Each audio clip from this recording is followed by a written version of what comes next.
My name is Vanessa Ferguson. I'm from Greensboro, North Carolina. I actually received an email, and it was like, hey, we're having auditions, second round auditions in Durham, North Carolina. And so I just took the drive, stepped out on faith, and I'm here. I have a lot of supporters that really, it's so many to name, mostly family, my grandmother, my mother, my father, my stepfather. I am the oldest of 5 girls, so I've got siblings. My fiance, of course. My buddies that I sing with, my band, Ramon, Tanya, everybody is just kind of, looking forward to seeing what's next. Being on The Voice has temporarily, pulled me away from my fiance, from my grandmother, but we talk every day, so, it's okay. I'm getting through it. It's pulled me from performing. I do a lot of performances, mostly on the weekends, and so I haven't really been able to do that, and I'm kind of itching just to, anytime I get on a stage, I'm like happy, because that's the happy place, so. The blind audition was definitely not a typical performance for me. It's the biggest stage of my life so far. And so, honestly, I thought I was going to be nervous, but I wasn't. I think I was thinking about why I was there, being, for myself, obviously, but for family and, because as a musician, you're constantly looking for the next notch on your belt, and each notch you hope that it's a step up, step forward, right? And so this is a major step forward for me, and once I get to a certain level of success, then I'll be able to reach down and help so many other people. So that's what was on my mind, stepping out on that stage. It's totally quiet. It's totally quiet. You can hear your footsteps.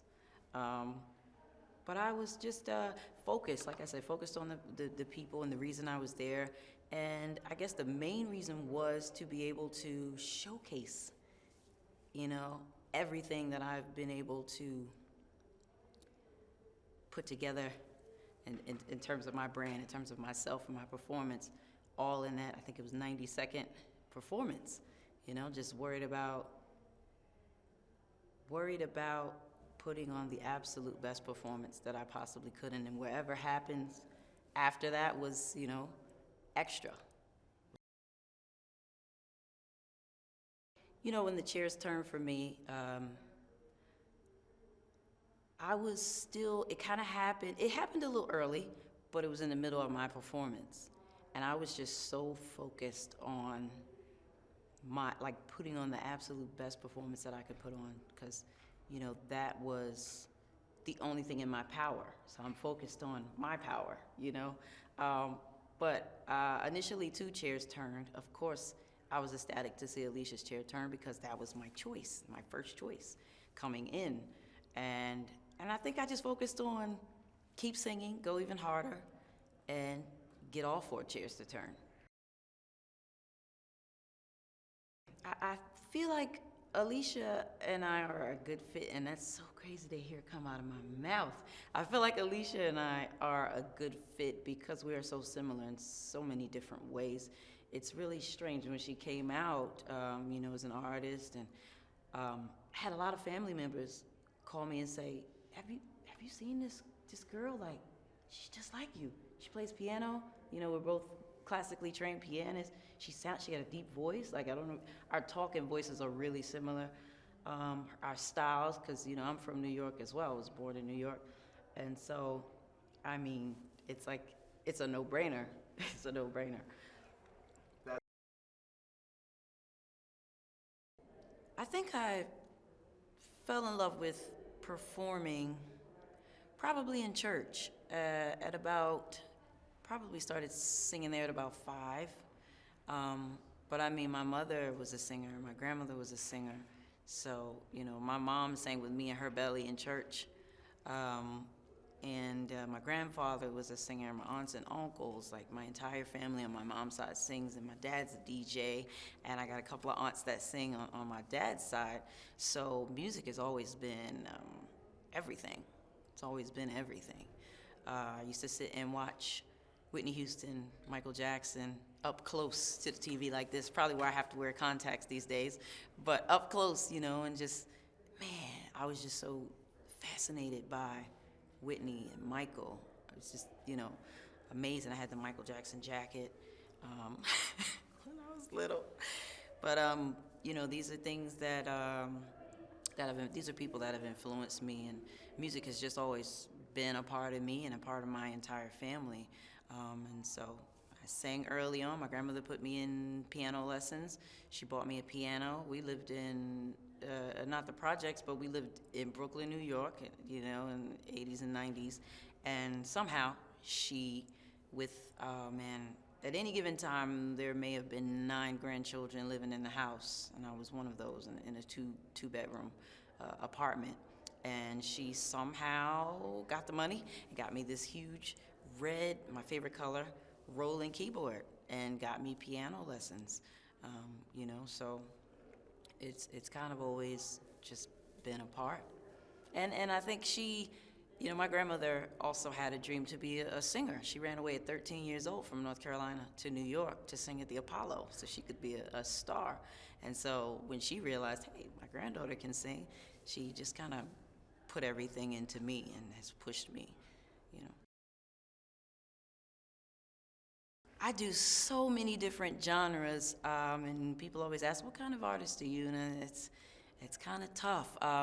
For the most part, when I am home and not doing this, I typically do a lot of R&B, hip-hop, pop, and I mix a little rock in there, some jazz sometimes. I actually have a Nina Simone jazz project that I'm involved in.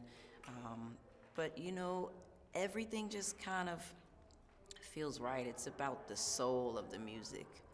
I listen to a lot of James Brown, Michael Jackson, a lot of the old stuff, and that's kind of what influences me. As I said, Nina Simone and Marvin Gaye.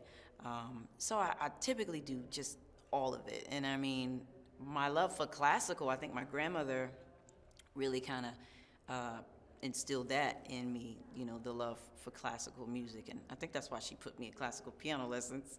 And every time I bought her a piano, was that this past year, and anytime I'm at the house, she says, play some Beethoven, play a little Beethoven.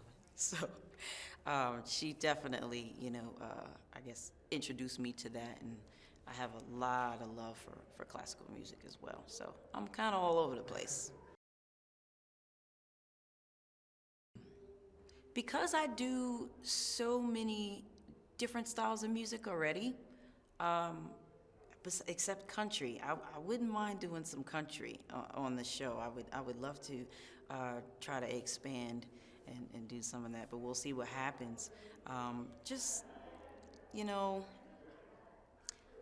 feel like I can grow, and I have grown just as a brand, as a whole.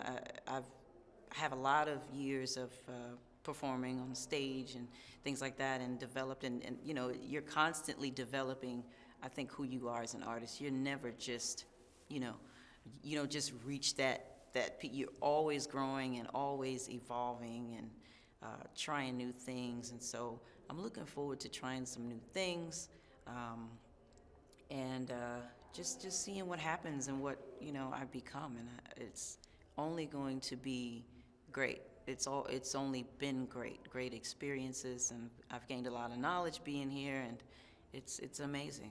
You couldn't pay for this experience. I couldn't pay for this experience, so I'm glad to be here.